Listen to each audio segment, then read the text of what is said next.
자신의 가능성을 찾는 게 학생의 본분 아니냐고 얘기를 했는데, 저는 그냥 입에서 나오는 대로 짓거렸는데 히트를 쳐가지고 정말 많은 분들이 반향을 보내주셨습니다. 그만큼 또 우리 학생들의 청소년 시절이라든가 학생 시절이 자신의 꿈을 찾는다라든가 먼 인생의 그 불안한 여정들을 새롭게 디자인하고 가능성 탐색하고 뭐 이러는 시기를 지금 어른들이 못 만들어주고 있다라는 너무나 당연한 그런 결과에서 오는 것이기도 하겠고요.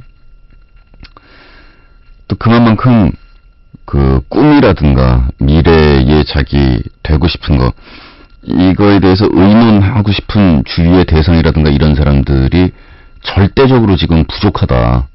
왜냐면 일단 가장 먼저 이거를 의논을 해주고 학생들하고 붙어가지고 같이 고민을 해줘야 될 부모들이 그 꿈을 외면하고 자기들의 꿈을 학생들한테 강요를 하고 있기 때문에 학생들이 지금 정신적으로 고립이 돼가지고 무척 고통스러운 시간을 보내는 청소년들이 많은 것 같고, 또 놀라울 정도로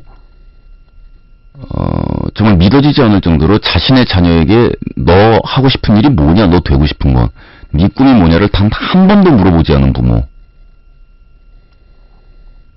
그에 비해서 부모가 원하는 자신들의 꿈, 아이들의 꿈이 아닌 부모의 꿈은 정말 지나치다 싶을 정도를 넘어서서 저거 집착이나 광기에 가까운 게 아닌가 하는 수준의 횟수와 시간을 들여서 정신적으로 폭력에 가깝다라는 생각이 들 정도로 강요를 하는, 아무리 좋은 말도 그렇지 않습니까? 사랑한다는 말도 24시간 365일 동안에 하루에 400번 정도 한다 그러면은 걔 입을 확 고만해. 그래 사랑하는 거 알아. 고만해. 사랑해 소리도 하루에 한 4, 500번 정도 하면 그렇지 않겠어요? 조울증 환자가 보냈습니다. 안녕 마왕 식구들. 친구들한테 읊조리고 신세한탄하려고 해봐도 뭐 다들 내 편으로 만들어버린 지가 오래라서 따끔히 충고를 냉정하게 해줄 사람이 없는 것 같아. 마왕이 얼마 전에 학생의 본분은 자신의 가능성을 찾는 것이다. 저 말을 하고 나서 적잖은 파동이 일어났지, 나에게는. 난 지금 대학교를 다니고 있어. 입시란 걸 준비할 때는 그 고3 때 내가 수험생이구나 하고 끼기 시작한 무렵에 난 굉장한 담임을 만났어. 어느 정도였냐면 해병대는 웃으면서 들어갈 정도? 압박과 굴레 속에서 거의 모든 걸 포기하면서 입시 전쟁에 들어서게 되었지. 나는 담임이 맞추어준 점수와 커트라인을 설명하는 담임이 짚어준 곳에 수시원서를 넣게 됐지. 물론 이름 있는 대학들이었어. 결국 최종적으로 C대학, 아무튼 담임이 네 내신으로 수시 써서 1차 합격할 수 있는 학교라고 찍어준 과라는 거. 아무튼 4년 동안을 공부하게 될 내 전공을 나는 타인에게 양도했지. 왜냐? 우리 반은 선택권 없었거든. 반 1등도 전교 3등한 녀석도 뭐 그랬어. 쓸 수는 있었지만 엄청난 불이익이 따르게 됐지. 맞거나 결국은 담임 뜻대로 됐어. 나는 지방에 있는 캠퍼스긴 했지만 이름, 네임밸류라는 이 우리나라의 지대한 부모님들과 어른들의 잣대로 평가되는 대학교 이름이라는 글을 좀 앞뒤 문맥을 좀 문장 구조나 맞추시고 좀 써주시면, 아무리 본인이 지금 상태가 흥분이 돼 있어도. 우리 부모님도 이름 있는 곳에 캠퍼스라도 좋으니까 가길 원하셨지. 아무튼 내가 내신이 정말 안 좋았는데 1차는 담임이 계략대로 붙더라고. 붙어서 난 논술과 면접을 혼자 준비했어. 그래도 원섭이 아깝기도 하고 부모님 기대를 저버릴 수가 있어야지. 일단 시험이란 건 치러야 되니까 시험을 보고 기대도 안 하고 수능 공부하면서 내가 하고 싶은 영화와 관련된 곳에 가려고 했지. 뭐 내가 가진 내신으로 합격하긴 어려웠고 수능 보고 점수 되는 대로 영화학과로 가려고 했어. 지방이든 어디든 간에. 근데 나는 수시장학생이 돼버렸고 교육법상으로 나는 입학을 하지 않으면 재수를 해야 했어. 근데 갑자기 맞은 수능 해방감을 느끼면서 난 초조했지만 부모님이 합격해서 전화했을 때 그 목소리 눈빛을 저버릴 수가 없었어. 한식집 하시면서 아빠는 25년간은 다닌 회사에서 퇴직하시고 엄마랑 음식점 같이 시작한 지 얼마 안 됐을 때거든. 우리 엄마 아빠 그렇게 기뻐하시는 모습 처음 봤어. 내가 어릴 때 이후로. 나도 해외에 지면서 재수하겠다는 말을 못하겠더라고. 집안 분위기가 대축제였거든. 스페인의 토마토 축제, 월드컵도 그 정도는 아니었을 거야. 여기저기 축하 메시지들이 우리 가게 안에서 넘쳤지. 넘실거려서 우리 부모님 그 힘든 가게를 진짜 웃으면서 하시더라. 힘든 내색 한 번 안 하시고. 엄마는 막 손님들한테 떡 돌리고 수시장학생이라고 뭐 대략 짐작하겠지. 그래서 난 편입이란 걸 생각하고 대학교에 왔는데 하하 찾아오는 환멸 이게 뭘까라는 생각이 들더라고. 남들하고 똑같이 1학기를 보냈어. 유치하더라고. 자유가. 책임 없는 자유더라고. 1학년인데 에이 뭐 이러면서 모든 걸 합리화시키는. 되게 기네 글. 이제 반밖에 안 지난 거예요. 난 고등학교 때부터 삶 또는 하고 싶은 일에 대해서라든지 고스를 들으면서 이런저런 안목이랄까 아무튼 잡생각이 많다고 할게. 굉장히 많아. 이거에 열거하면 욕먹을 게 뻔하니까 생략하기로 하고 진짜 엄청난 압박. 중력이 지구 중력이 10배나 넘을 거야. 문장이 이렇게 문맥이 전혀 안 맞아요? 아니면 해저 3000m 수업 정도의 고등학교 생활이었어. 쉬는 시간에는 못 자고 타자 타율적 야간 자율학습. 대학교 넘어간 다음에 다시 고등학교 생활에 대한 불만 얘기는 또 왜 해요? 아무튼 그런 환경에서 1년 공부한 나는 굉장한 혼란이 왔어. 마음 말대로 조례 종례도 전혀 없고 그냥 수업을 제껴도 제재도 없고 뭔 짓을 해도 관심도 없고 서로 뒤에서 수근거리나 하고 싶은 공부도 아니었고 주변 대학생 친구라는 사람들도 경극하는 것도 아니고 가면이 몇 갠지 아무튼 근데 마음이 말했듯이 학생의 본분은 자신의 가능성을 찾는 것이다잖아. 나 아직 대학생이잖아. 가능성을 찾았지. 영화학과를. 전과라는 게 남아있더라고. 내가 다니는 학교가 유명하긴 하더구만. 그래서 전과를 생각하고 있지. 아 빼먹었는데 나 대학교 그만 다니고 유학 가려고 새벽에 일어나서 공부하고 학원 다니고 서류 준비하고 어학박람회 다니고 상담받고 내년 여름에 가려고 결정했거든. 그래서 요새 수업도 내가 듣고 싶은 것만 혼자 선택해서 듣고 아침 6시에 일어나서 저녁 10시까지 공부하고 수업 듣고 아르바이트해서 유학 갈 자금 모으고 미약하나마 부모님께 도움이 되고 싶었거든. 그래서 10,000원의 행복을 항상 찍고 있지. 자체적으로. 아무튼 게다가 어학 테이프 듣고 이글스, 퀸, 비틀스, 레드 제플린, 찰스 레이, 스티비 원더 그들의 음악 대신 CD 플레이어에 어학 CD 듣고 그러다 보니까 혼자거든 요새 생활이. 그러니까 조울증이 온 것 같아. 심각한 정도는 아니지만 왜 사람이 사회적 동물인지 알겠더라니까. 하루에 버스표 살 때 아줌마랑 버스기사 아저씨한테 어디 여기요라고 말할 때 빼곤 이야기 주고받는 사람이 점점점. 근데 가기 전에 한 번의 기회가 난 것 같아. 내년 1월 말에 시험이거든. 전과라는 거. 내 가능성을 찾으려고 그에 대한 준비를 하려고. 근데 그 실기 준비와 면접이란 게 너무 막막하네. 식구들의 조언이나 마왕의 따끔한 한마디 기대하고 있을 게 너무 두서가 없지만. 본인을 조울증 환자라고 밝히셨는데요. 글 처음서부터 끝까지 변명 말고는 아무것도 없거든요. 제가 볼 때는. 그럼 뭐 어떡하라고요? 나보고 뭐 어떡하라고 이런 얘기 해가지고. 부모님하고 길에 대해서 뭐 참아! 부모님이 기뻐하는 모습이나 기대상 자신의 꿈을 부모님께 털어놓고 얘기해보거나 뭐 이럴 수 없었다. 참아! 강압적인 담임의 강압적인 정책과 수업 분위기와 학교 분위기상 나의 꿈을 펼칠 수 없었다. 참아! 뭐 그런 얘기밖에 없잖아요.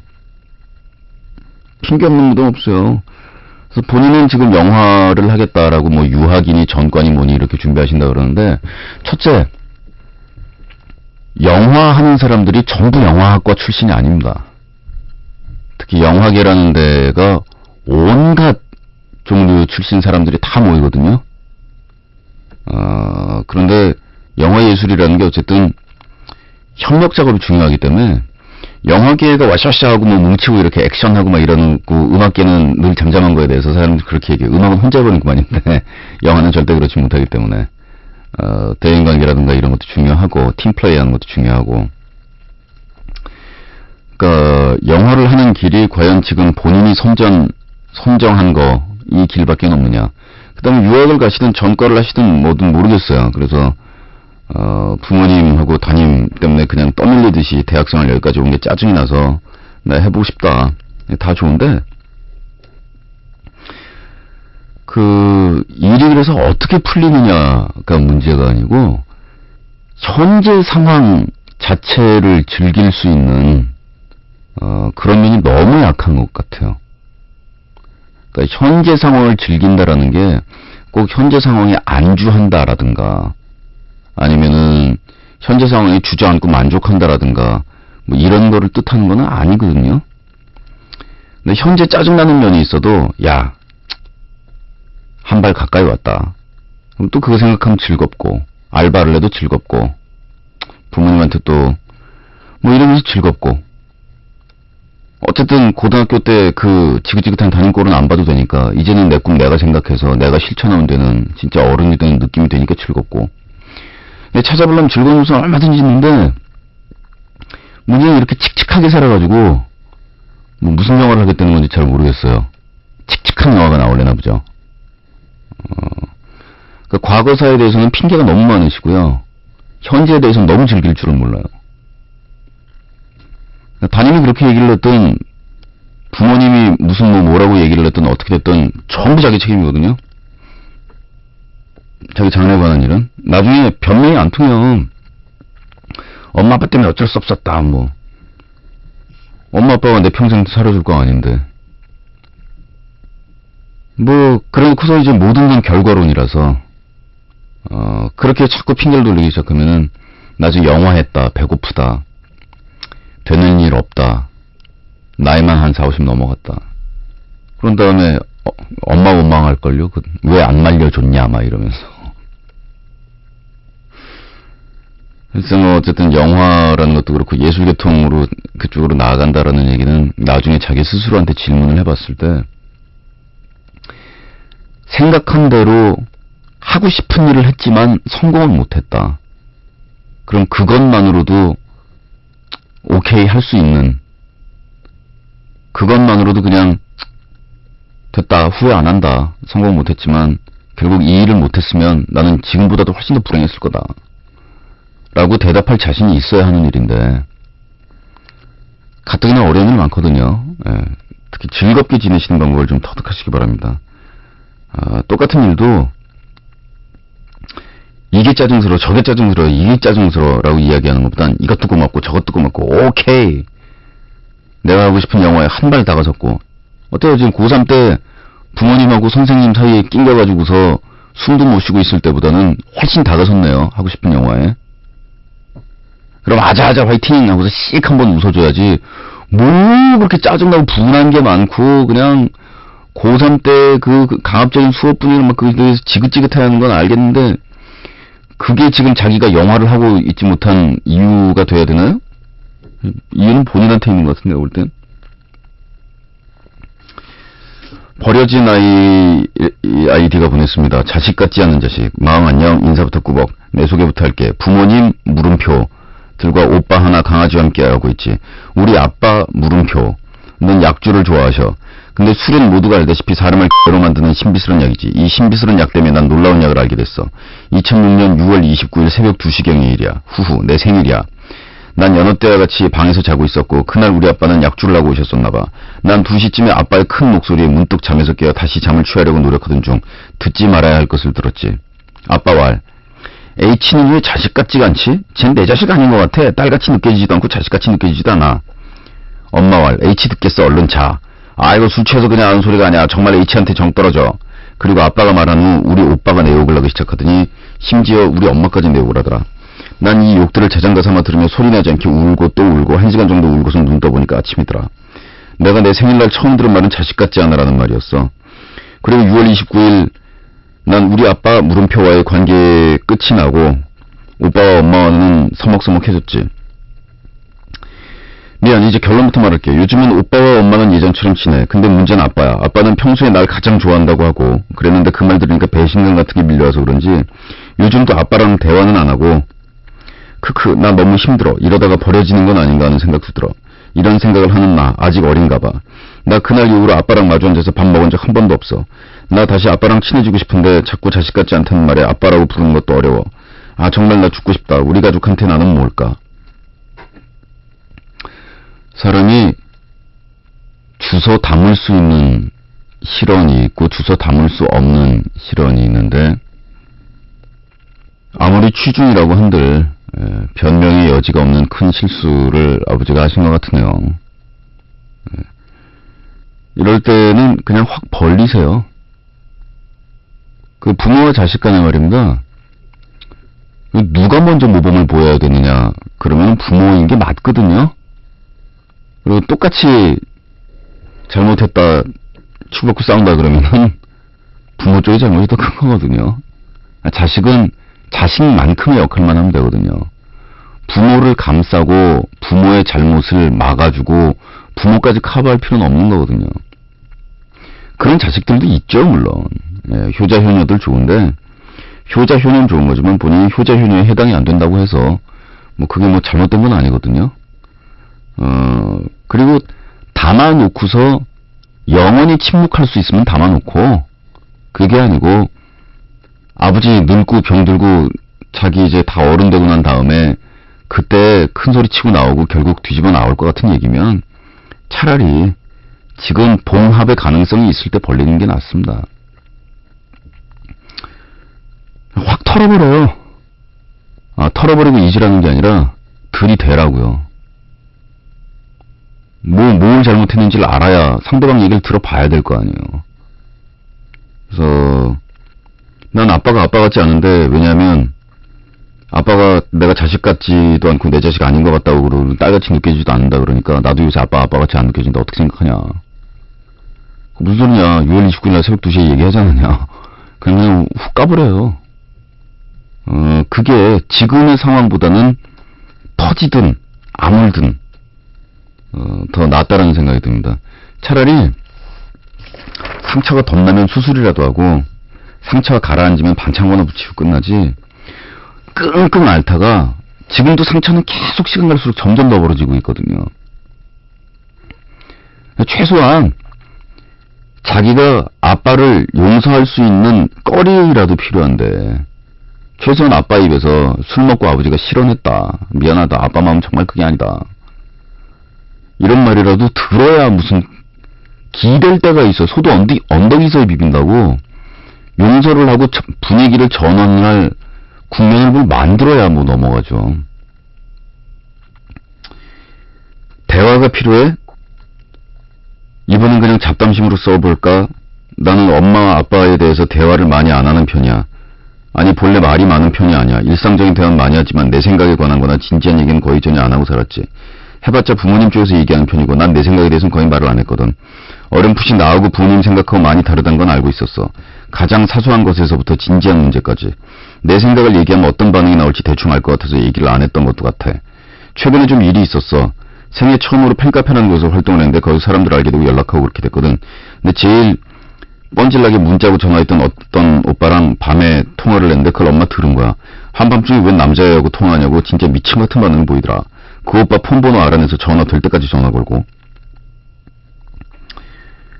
아주 단순하게 인터넷으로 만난 사람이니까 하나도 믿을 수 없다라고 매도해버리더라고. 이런 반응은 아니어도 그 이후에 몇 가지 일이 또 있고 내 생각도 있어서 그 오빠하고 연락을 끊었어요. 엄마는 그 후에도 졸졸 따라다니면서 감시하고 아침에 일어나면 오빠하고 메신저 하다 늦게 잤냐, 핸드폰 들고 있으면 그 오빠하고 또 문자 보내냐 그러고, 뭐 이런 것만으로 충분히 미칠 것 같지만 이번에 정말 엄마에 대해서 메스꺼워진 건 엄마가 이번 일에 연관지어서 말하는 자신의 사상 때문이야. 엄마는 나를 존중한다라고 말을 해갖고 난 그걸 믿었어. 하지만 역시 여느 어른들같이 모두 그런 척이더라고. 결국은 엄마 사상과 다른 행동을 하면 난 악령의 꼬임에 넘어간 거고 나쁜 것들이 나를 그렇게 만드는 게 되는 거야. 엄마의 생각을 설명하기 위해서 잠시 딴 길로 세볼게. 혼전순결은 그렇다고 치고 독실한 천주교인인 엄마는 동성애자들은 모두 신이 만든 섭리를 어기는 불결하고 나쁜 사람들이라고 생각을 해. 또 QSA 중 한 명인 엄마는 전문직 아니면 절대로 안 되고 그 중에서도 의사 약사가 제일 좋고 결론적으로 의사가 최고다. 우리 아빠가 의사야. 그렇게 생각하면서 살더라고. 엄마는 약사야. 그리고 배우자는 온리 서울대 의대여야 된다네. 제일 어이가 없어 웃음이 나오는 건 이거였어. 혼전 순결에 대한 엄마의 주장이 근거였는데 진짜로 사랑하는 사람이 생길 때 볼 면목이 없다 뭐 이런 비슷한 말이었어. 이 말을 풀이하자면 즉 사람은 평생 단 한 사람만 진실로 사랑할 수 있다라는 말이지. 그리고 역시 결론은 그 사람과 결혼해야 된다라는 거고, 엄마의 논리대로라면 난 첫사랑한테 올인하고 그 사람하고 결혼해야 되는 거야. 남자하고 사귀다 헤어지면 마치 내가 이혼이라도 한 것처럼 병기를 일으키시려나? 정치적 성향 또한 우리 집안에서 나 혼자 달라. 우리 집안은 뭐 별로 지식 없이 부모님 생각만 옳다고 생각하는 오빠를 포함해서 보수 쪽이야. 난 둘 다 싫다 쪽이지만 좀 진보 쪽이고. 정치적인 사상이 다를 수 있으니까 그럴 수도 있지. 근데 마치 그쪽 파가 모두 옳은 듯이 오빠하고 엄마하고 아빠하고 말하는 걸 들으면 역겨운 기분이 들어. 대화가 필요해라고 했던가? 가족들과 얘기하면 정말 토 나올 것 같은 기분이야. 대화할수록 답답해져. 자식 이기는 부모 없다라는 말에 희망을 걸어봐야 될 것 같은데 당신들 시킨 대로 대학 가서 성인이 되면 뭐든 내 맘대로 할 수 있다고 말하더라. 왜 어른들은 그렇게 아닌 척을 많이 할까? 왜 딴 말 하는 거야? 아빠는 내가 대학 가면 뭘 하든 아무도 뭐라 그럴 사람 없다고 말하고선 그 다음에 나오는 말이 여자는 좀 다르다라고 알았더라. 자기도 어릴 때도 여자들 따라다니고 잡생각 많은 애들이 있었다면서 걔네들은 다른 세계래. 아빠의 뉘앙스를 풀어 말하자면 인간 쓰레기들과 우리는 다르다? 섹스 얘기를 하더라. 대학 가서 이상한 애들이 그런 거에서 덜컥 애기나 구구한다고? 옆에서 엄마가 거들더라. 요즘 세상이 이상해서 여자애들이 술 먹더라고. 돌겠다. 난 대학 가서 술도 마음 놓고 못 모시나. 난 아빠한테 말하고 싶었어. 피마음 되잖아. 의사면서 그것도 몰라? 근데 성가셔질까봐 여전히 내 생각은 말을 안 꺼냈지. 얼마 전 엄마가 메일을 보냈어. 나 때문에 희망을 얻는데. 내가 그 오빠와 잘 연락을 끊고 한 게 자랑스럽다고. 고1이 말에 남학생을 사귀는 건 그 남학생이 어떤 인물인가를 막론하고 그것은 우리가 희망적으로 생각할 수 있는 악명의 장난이야. 라고 사랑이 담뿍 담긴 말투로 말을 썼더라. 내가 그 오빠에 대해서 맨 처음엔 거짓말을 했다가 나중에 그냥 다 말했어. 엄마는 솔직히 말한 것에 대해 기뻐하더라. 신뢰에 대해서 얘기를 하더라. 헛웃음이 나왔지. 엄마가 나에 대해서 어떻게 생각하든 신뢰를 저버리는 건 그쪽이야. 본래부터 프라이버시란 개념이 없다라는 건 알고 있었지만 엄마의 사상들을 듣고 있으면 답답해. 대화가 필요하다. 대화를 더하면 내가 미쳐버릴 것 같아서 무섭다. 이런 집안에서 대학 들어가자마자 탈출하려고 그랬는데 가족들이 또 여자 운운하면서 안 보내줄 것 같네. 그땐 어쩌겠어. 그때야말로 싸워야 할 때지. 난 평화주의자라서 싸움은 피하는 편이지만 자유스러워지고 싶다. 쓰다 보니 더 답답해지네. 아, 놔.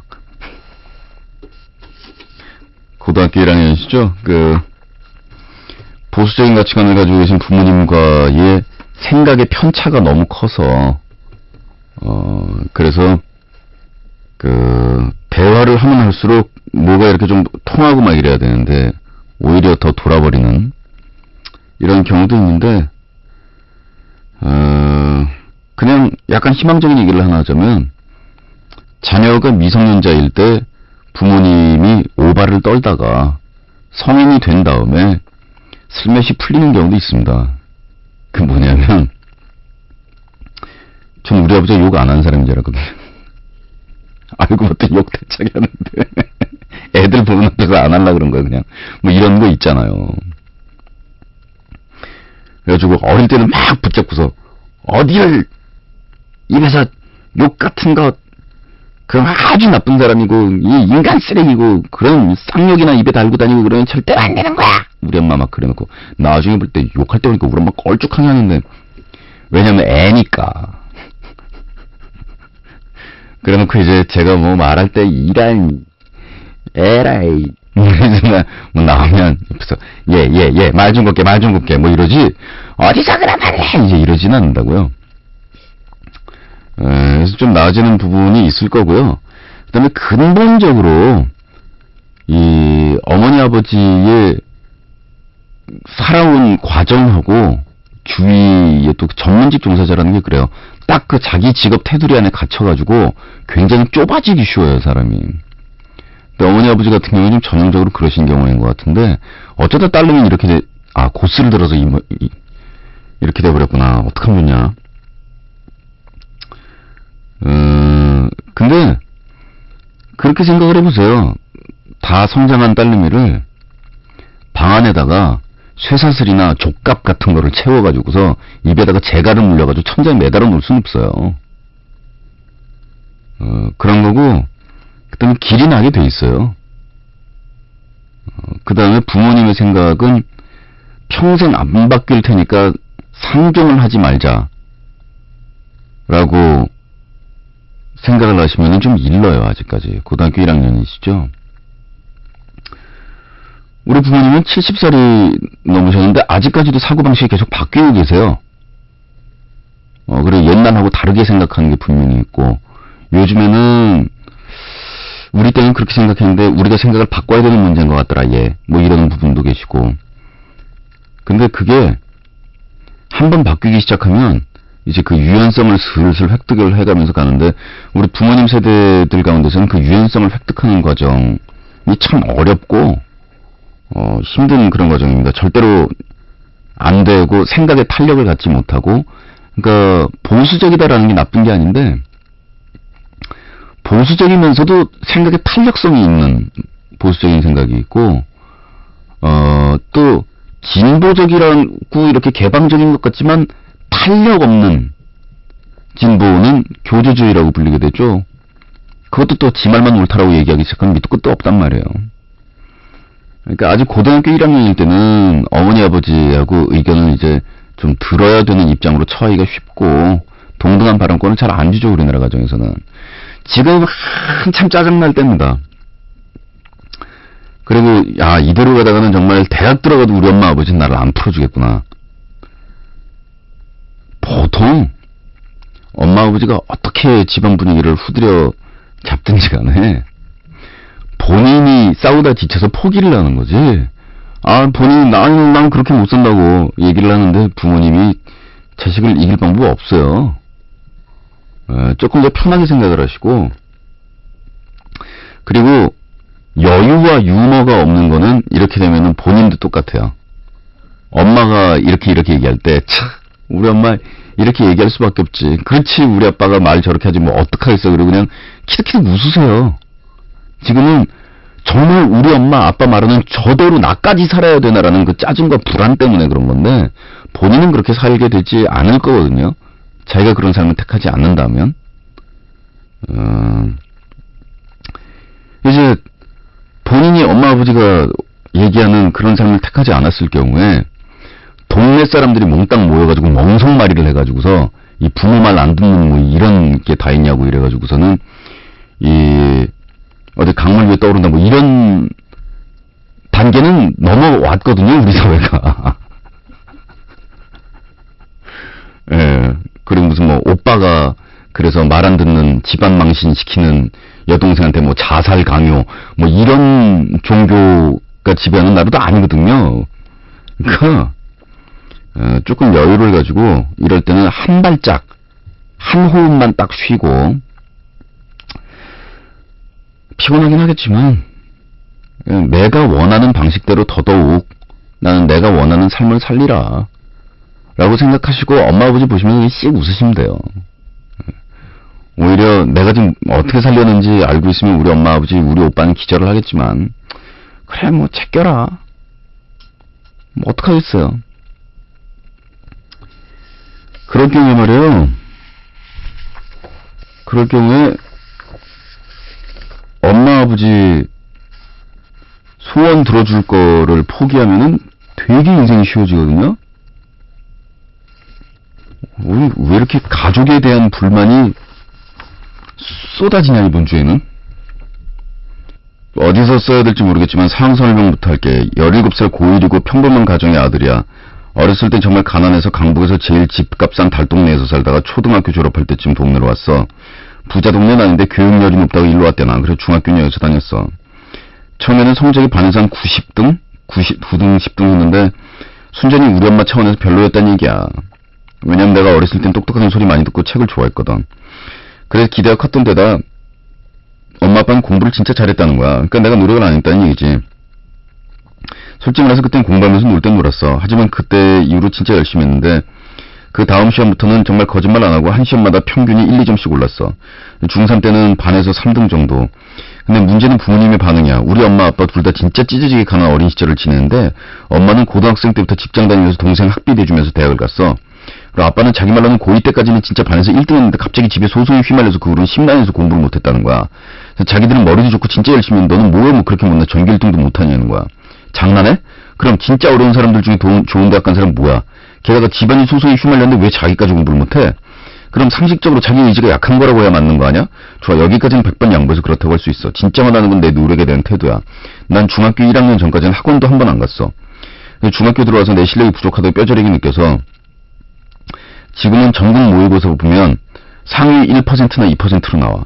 당연히 칭찬받을 줄 아는데 칭찬도 안 해주고 하는 얘기가 문제 알아? 모의고사는 이렇게 나오는데 내신은 왜 그밖에 안 나오는 거야? 막 어이없다는 말투로 열심히 안 한다는 눈으로 보면서. 내가 반에서 지금 4등 정도인데 참고로 우리 학교는 반에서 5등까지 소위 스카이라고 부르는 대학에 가. 근데 자기는 어렵게 생활하면서 공부해서 반에서 1등인데 넌 줄 거 다 주는데 왜 1등 못하냐는 거야. 내가 어느 정도의 성적을 받고 전국적으로 비교했을 때 어느 대학을 갈 수 있는지는 알지도 못하고 알려고 하지도 않으면서 무조건 1등, 1등, 1등. 내가 화나는 건 아무리 노력을 했어도 인정하지 않는다는 거지. 엄마가 잘한다는 말 한마디만 해줬어도 이렇게 되진 않았을 거야.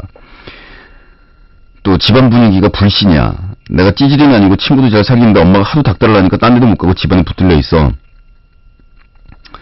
그래서 집에서 라디오 듣고 책 읽고 공부하고 집안에 오래 있게 됐는데 방에 있다가 나와서 컴퓨터 하거나 라디오 듣거나 동생하고 이야기하고 있으면 엄마 째려보고는 눈치 줘. 공부하는 얘기지. 안 들어가면 다른 집 애들 공부 잘한다는 얘기를 막 하는 거야. 자기 동료, 딸, 친구, 아들 1등 했다는 얘기를 늘어놓는데 어이가 없지. 그래서 공부하러 들어가면 공부 하나, 딴 거 하나 계속 물어보고 확인하고 QSA, Quit Study Association, 자녀들의 공부를 방해함으로 해서 우리 학력사회의 구조를 깨려고 하는 과감한 부모들의 모임, QSA. 예, 비밀 요원. 이렇게 하면 공부 진짜 못할 수밖에 없거든요. 그리고 난 6, 7시간 자는데 더 많이 자는 거 아니냐고, 진짜 그 정도만 자냐고 물어보고, 가장 심각한 건 엄마가 이러는 게 순전히 날 위해서 자신이 희생하고 있다라고 생각한다는 거야. 난 부담되니까 제발 좀 그만하라고 해도 막무가내야. 나중에 커서 원망 듣기 싫대나? 하지만 나도 착하지 않아서 심할 때는 하루도 몇 번씩 싸우고 안 싸운 날이 거의 없었어. 물론 지금은 피하지만. 그래서 진짜 웃고 싶으면 여기부터야. 정말? 논리적으로 분석을 해보면 이게 정말 싸우는 거 가지고는 안 될 것 같아. 진짜 지겨울 만큼 싸우고 겨우겨우 그런 말 안 하겠다. 너무 옥죄지 않겠다. 이런 약속을 받아내도 뻔뻔스럽게 다음날만 되면은 네가 잘하는데 이러겠냐는 둥, 언제 그런 말을 했냐는 둥 이러는데, 얼마 전에 부모님한테 인정받지 못해서 심각하게 고민하던 분이 있었는데 나는 이제 인정받으려고 하지도 않아. 고치는 것도 포기했고 그냥 이걸 좀 피해보려고 하는데 어떻게 해야 할까? 일단 엄마가 해달라는 대로 다 해보는 거. 엄마가 원하는 생활 패턴이 뭐냐고 물어봤는데 이거 듣다 죽는 줄 알았어. 새벽 1시에 자고 6시 30분에 일어나서 학교에 가서 쉬는 시간과 점심시간도 공부를 하고 수업을 놓치지 않고 들은 다음 집에서 자습을 하다가 학원을 갔다 와서 숙제를 하고 컴퓨터를 하거나 영화를 보거나 절대로 하지 말기. 정 보고 싶은 주말에 1시간 하기. 그리고 라디오는 정 듣겠다는 녹음에 쉴 때 잠깐 듣고 가끔 친구들과 축구나 농구하는 것은 봐주지만 너무 많이 하면 안 되고 주말에는 아침 일찍 밥을 먹고 학교 도서관이나 공립도서관에 가서 공부를 하거나 신문을 보면서 밥은 사 먹고 저녁 늦게까지 공부를 하다 들어와서 컴퓨터를 하거나 만화책을 보면 피곤하기 때문에 바로 잠자서 휴식을 취해서 이래서 S대를 가래. 근데 이게 돼? 또 이렇게 해서 S대 가면 뭐해? 엄마가 원하는 생활 패턴이 뭐냐고 물어봤는데 이거 듣다 죽는 줄 알았잖아. 그래서 어떻게 해야 할지 방법을 묻고 싶어. 우리 사촌형 중에서 자기 엄마가 말할 때 그냥 무시하고 진짜 꼭 필요한 대화만 하고 밥 차려주는 것만 먹고 용돈 받아서 생활하면서 남처럼 지내는 사람이 있거든? 나도 그렇게 하는 게 최선의 방책일까? 다시 말하지만 고치거나 인정받겠다라는 생각은 포기한 지 오래야. 단지 피할 수 있는 방법을 알려줘. 일단 그 어머님의 집착은 좀 정신병적인 수준까지 가 있는 것 같으네요. 그리고 문제는 이제 저럭하면서 자신은 오로지 자녀를 위해서 희생한다라고 믿으면서 자녀의 청춘을 완전히 희생시키는 게 문제인데,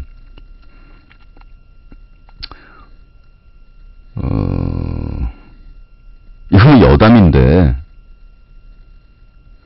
어머니 학교, 졸업한 학교 가가지고 학적도 한번 좀 띄워보시죠. 왜냐면 엄마가 공부 1등을 했다는데, 저렇게 해가지고 1등 못하거든요. 엄마가 말한 저 생활 패턴으로는. 1등을 했어도 오래 버티지 못하고, 누구도 저렇게 공부하는 사람은 없고, 그리고 아버지가 또 자기는 공부 잘했는데 집안이 소송에 휘말려서 그 우리 방송에서 농담 삼아서 웃으면서 이런 부모님 꼭 있다라고 얘기한 모든 조항에 다 들어맞는데, 그 조항 10개 중에서 한 3, 4개 정도가 나오면은 자녀가 좀 피곤해하거나 굉장히 괴로운 상태가 되는데 10개 중에 10개가 다 해당이 돼버리면 그러면 나중에 자식한테 원망 듣죠. 그 말싸움하실 때도 각도가 좀 달라야 되고요. 그리고 오죽했으면 자식 입에서 엄마 아버지의 태도가 바뀌거나 아니면 엄마 아버지한테 그래 너 참 열심히 하는구나 이런 말 한마디 듣게 인정받겠다라는 생각은 벌써 포기한 지 오래됐고, 단지 너무 지금 상황이 괴로워가지고 힘드니까 이렇게 이 집착 병적인 닭달에서 벗어나도록 좀 피하고만 싶다. 너무 괴로우니까. 이런 얘기인데 참 안타깝습니다. 너무 극단적인 경우라서요. 사실 이렇게까지 극단적인 경우는 또 드문데, 얘기해보면 또 왜 이렇게 쏟아져 나오는지, 이런 극단적인 경우가. 좋은 얘기는 아닌데요. 여긴 좀 물어본 오빠의 미심쩍은 상담소지, 좀 놀아본 오빠의 미심적인 재판소가 아니니까. 가정 얘기, 부모와의 충돌 이야기, 도무지 대화가 되지 않는 부모님, 또 자기들이 희생하고 있다라고 착각을 하면서 일방적으로 청춘과 좋은 시절, 젊음을 완전히 자신들의 기준에 맞추어서 인형이나 로봇으로 살기를 강요하면서 그 태도의 인권적인 침해의 우려, 인격적인 침해 우려가 있다. 또 옛날에 어느 노비나 머슴도 이런 머슴살이는 노예 생활을 하지 않았을 것 같다라는 이 강박에 가까운 사생활 침해와 인권의 침해, 이런 것들은 근데 이 사회 전반적으로 차지하고 있는, 아직도 엄연히 존재하고 있는 이런 문제이기 때문에 이거를 시원하게 해결을 할 수 있는 방법이 없을 경우에는 진짜로 이렇게 됩니다. 비껴가려고 하죠. 참 마음이 무겁네요. 여러 상담 내용이 겹치는데요. 일단 본인까지 미쳐버리면 안 되거든요. 이러다가 정말 본인이 미쳐서 진짜 정신과 치료받아야 되고, 본인이 스트레스가 넘쳐서 이 고무줄도 끝까지 잡아당기면 끊어지는데, 정신 딱 끊어져 버리면 평생 자기 인생 완전히 망가지는 거니까요. 위험 수준 훨씬 그 이상으로 부모님이 압박을 해오는 그 경우에 간단하게 해결을 하는 방법을 알려드릴게요. 첫째, 부모님의 기대에 부응하지 않겠다라고 생각해버리면 스트레스 지수가 50% 이하로 내려갑니다. 그러니까 10대 시절에, 청소년 시절에 부모님의 기대에 꼭 부응해서 들어주고 싶다, 이 소원을 들어주고 싶다. 그리고 저렇게나 기뻐하시는데 정말 부응해드리고 싶다, 이런 생각을 자녀가 하지요, 당연히. 근데 예를 들면 저 같은 경우에는 뭐였냐면 서울대였는데, 그러니까 우리 부모님은 그거를 되게 인심 쓰듯이 이렇게 말씀을 하셨어요. 뭐냐면, 과는 네가 가고 싶은 과로 골라라. 아니, 그건 당연히 내가 가고 싶은 과로 가는 거지. 근데 과는 정말 네가 하고 싶은 일은 마음대로 하되, 너희 아버지가 정말 너한테만큼은 과는 어느 과를 가도 학교는 어쨌든 서울대를 가기를 바라는 거 그거 하나밖에 없고, 오매불망 그거 하나밖에 바라는 거 없기 때문에 그 소원 좀 아버지 좀 들어주라. 어릴 때 확 불타오른 거야, 그 얘기를 듣고. 그 소원을 들어주고 싶다. 그러면 우리 아버지가 얼마나 나를 자랑스러워할까, 우리 아들이 서울대 다닌다면. 그래서 막 동네방네 자랑하고 얼마나 기뻐하고 막 그럴까. 절대 칭찬도 안 하는 사람인데 그랬거든요. 힘들게 지냈죠. 왜냐하면 하고 싶은 게 너무 많은 거예요. 특히 고등학생이 되고 나니까 그 공부 이외의 각종 예술 장르에 대해서 전부 눈이 띄어지기 시작하는데, 이 세상은 흑백이 아니고 총천연색이고, 학교 밖의 세상에는 온갖 것들이, 재미있는 것들이 그득하게 늘려져 있더라고요. 그러다가 제 인생이 참 쉬워졌어요, 고등학생 때. 왜냐하면 아버지 소원 안 들어주겠다고 생각했거든. 아버지 소원을 못 들어주겠다라고 생각을 하니까, 미안한데 서울대 가려면은 내가 지금 하고 있는 거 중에서 거의 대부분을 때려치워야 되는데, 곰곰이 생각해봤죠. 나중에 나이 먹은 다음에 후회 안 해. 후회를 안 하겠다고, 절대로. 후회를 할 생각도 없고, 그리고 서울대를 가기 위해서 지금 내가 하고 있는 걸 때려치고 싶지가 않은 거야, 하나도. 그게 뭐였냐면, 제가 고등학교 때 방송반을 했어요, 학교에서. 그런 다음에 수업이 끝나고 나면은 저 도남동 음악다방에서 대학생이라고 거짓말 해가지고 알바 자리를 구해가지고 음악다방 DJ를 했어요. 그 다음에 락밴드 하면서 기타 치면서 노래했죠. 요 세 개가 기본이고, 그 다음에 취미생활은 만화를 진짜 좋아해서 우리 때 소위 말하는 그 만화가게라고 얘기하는, 거기서 라면 하나 시켜놓고 이 만화 저 만화 보면서 하루 종일 보고 있으면 너무너무 행복해가지고 진짜 막 날아갈 것 같았거든요. 그리고 그때 한창 또 일본 만화가 우리나라 말로 번역돼가지고서 정식 번역이나 정식 출간 같지 않은데 쏟아져 나왔는데, 그때 그런 것도 나왔었어요. Crying Freeman 뭐 이런 유명한 작품들 있잖아요. 그런 것들 막 나오던 때거든요. 아, 만화 보니까 어릴 때 꿈이었던 만화가 이게 다시 막 부풀어 오르면서 막 미치는, 막 만화 보는 거 절대로 포기 못하겠는, 최소한 2주일에 하루 정도? 그러니까 보름에 하루 정도는 완전히 24시간을 투자해서 아침부터 밤까지 완전히 24시간 정도 만화를 봐주지 않으면 돌겠는 거예요. 밴드는 일주일에 한 번이나 두 번 정도 그럼 곡 따고 연습해야 되지. 그리고 연습 없는 날도 기타, 나중에 유명 기타리스트가 되기 위하여 피나는 훈련 계속 해야 되지. 안 되겠더라고요. 근데 아버지 소원 들어줄 거 포기하니까 되게 쉽던데요. 뭐 그러고 나니까 공부할 때 아주 짧게 공부하면서도 탄력성 있잖아요. 팩팩하니까 노는 게 일상인데 공부 쉽지. 그러고 나니까 공부가 쉽디다. 얼마 안 하니까. 많이 하면 힘든데 공부도 조금 하면 얼마 안 힘들어. 별로 힘이 안 들어서. 그래서 왜 수능 끝나면 그렇게 말하지 않습니까? 수업 시간에 집중해서 놓치지 않고 선생님 말씀 들었고요. 교과서 위주로 공부했고요. 과외 같은 거는 받지 않았다고.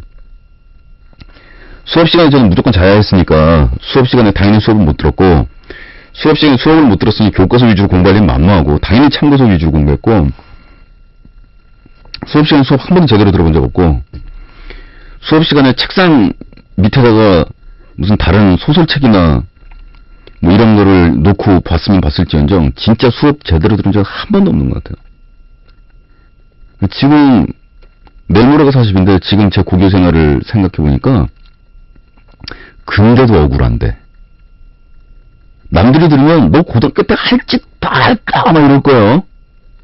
근데도 억울한데, 그나마 우리 아버지 소원 들어준다고 쫄래미 공부 더 했었으면 전 뭐가 됐을까요? 그래서 뭐 결과론적인 얘기기는 한데,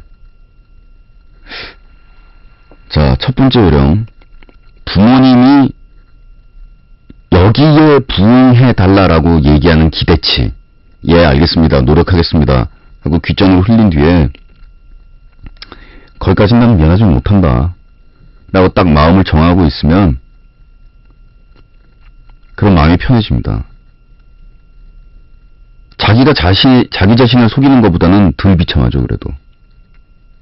그 다음 요령, 부모님을 늘 진실로서 대하려고 마음을 먹고 항상 신뢰와 진실로 대하면 좋지만, 신뢰와 진실의 대가가 또한 마찬가지 신뢰와 우정과 존중과 이런 것으로서 다가오지 않고, 신뢰하고 믿기 때문에 나의 사생활을 다 알도록 해주고 특별히 부모님 속이는 거 없고 뭐 이렇게 하는데, 그 신뢰의 대가가 끝없는 사생활 침해와 스트레스와 압박과 인권 침해와 이런 형태로 나타난다면 부모님을 설득하는 것보다는 속이는 게 훨씬 더 빠릅니다. 진짜 나쁜 얘기죠? 좋지 않거든요? 그다지 좋은 이야기, 좋은 내용의 것은 아닌데, 사회생활을 하다 보면 이 요령이 필요할 때가 있어요. 진실로서 대하면 대할수록 나를 괴롭히는 자에게는 적당한 위선과 거짓으로 대해준다. 근데 그게 사회생활에서 만나게 되는 험악한 대상이 아니고 가족일 경우에는 정말 슬픈 얘기죠. 근데 저는 아까의 경우 부모의 기대에 딱 맞춰서 부응하겠다라는 생각을 포기해버리면 스트레스는 줄어들고, 그리고 자기 인생의 목표라든가 이런 것들이 명확히 보이기 시작하고, 부모님의 꿈이 아닌 나의 꿈이 무엇인지가 보이기 시작하고, 이런 현상들이 나타나는데, 진실로 대하기 때문에 그 대가로 내 사생활이라든가 뭐 이런 거를 침해하거나 이러지 않기 때문에 난 그냥 진실로서 진심으로 대하면 되고 거짓말은 안 해도 되는 거, 이거는 저는 괜찮았습니다. 완전히 거짓말 안 한 건 아니구나. 저 음악다방에서 DJ 한 건 엄마한테 거짓말 뻥쳤구나. 뭐 2번도 그렇게 제대로 한 건 아니네. 근데 어쨌든 간에 저는 부모님 두 분하고 다 의사소통이 다 원활하게 된 것은 아니고, 아버지하고는 거의 안 됐고. 우리 때 많은 아이들이 그렇듯이 아버지하고는 거의 안 됐고, 엄마하고는 좀 잘 되는 쪽이었는데, 그럼에도 불구하고 우리 엄마의 태도에도 그건 있었던 거예요. 뭐냐면 얘가 음악을 해서 밥을 벌어먹고 살 가능성이 없거든. 아무리 봐도 아닌데 얘가 하는 게. 저는 정말 그게 제 탓인 걸 인정해요. 우리 엄마 탓이 아니에요. 우리 엄마는 정말 저를 이해하고 밀어주려고 노력을 했는데 안 했던 거예요. 그 당시에 내가 노래도 아니고 기타도 아니고 좋아하는 것만 그냥 무지하게 좋아하는 거지 아닌 거예요. 히트 하나 알려드려요. 영화 퍼플레인 보면 프린스가 막 이렇게 퍼플레인 마지막 장면에서 막 절규하면서 부르고, 그리고 그 입구에서 그 뚱땡이 아저씨 하나가 눈물 흘리면서 쫙 그 보는 장면이 나오잖아요. 제가 음악을 한다 그러니까 우리 큰 이모하고 우리 엄마하고 두 분이서 우리 아버지를 붙잡고 막 빌면서 얘기를 한 거예요. 아니 애가 도대체 뭘 하는지는 알고서 반대를 하라고. 충격적으로 제가 대학교 1학년 때 무한궤도 만들고 나서 첫 콘서트를 할 때 완전 무명밴드 콘서트니까 요즘 말하면 그 인디밴드 클럽 공연 같은 거죠. 입구에 우리 아버지가 나타난 거예요. 와, 진짜 장내가 깜깜했네.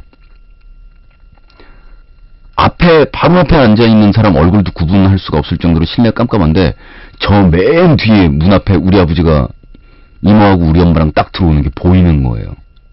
그게 어떻게 보였을까? 불가능한데? 저는 그래서 정말 아버지의 인정을 받기 위해서 혼신의 힘을 다해서 노래를 부를 기타를 쳤거든요.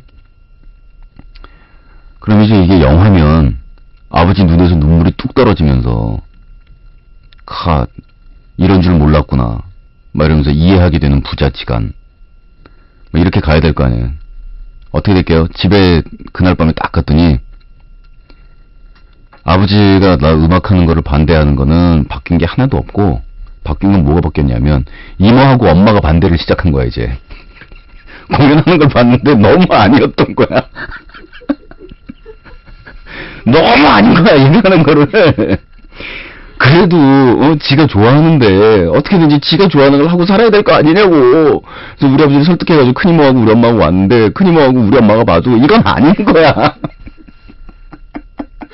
반대자가 3명으로 늘었어.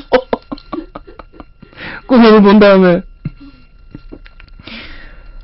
진짜. 네, 길게 얘기하지 않겠습니다.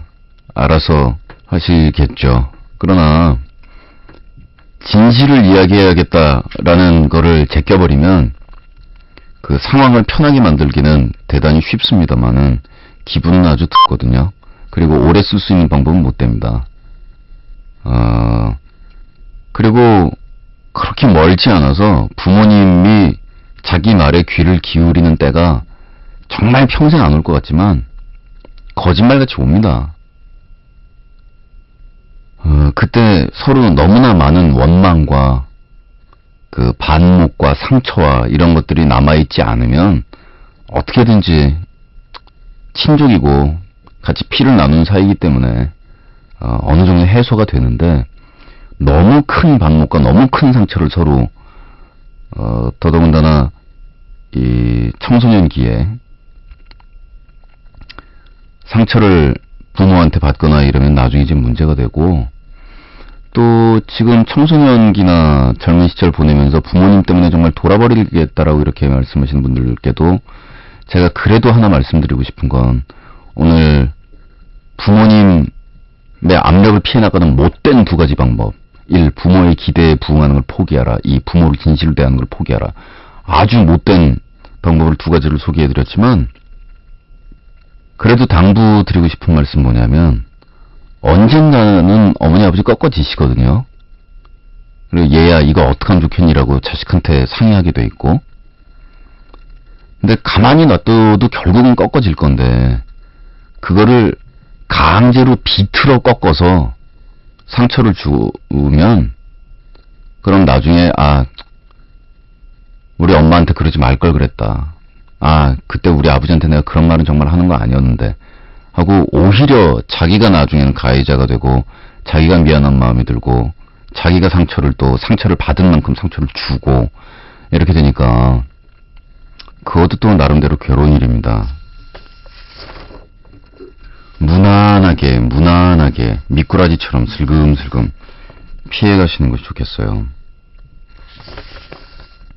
기타를 사려는데 엄마가 방해해. 미치겠어, 도와줘.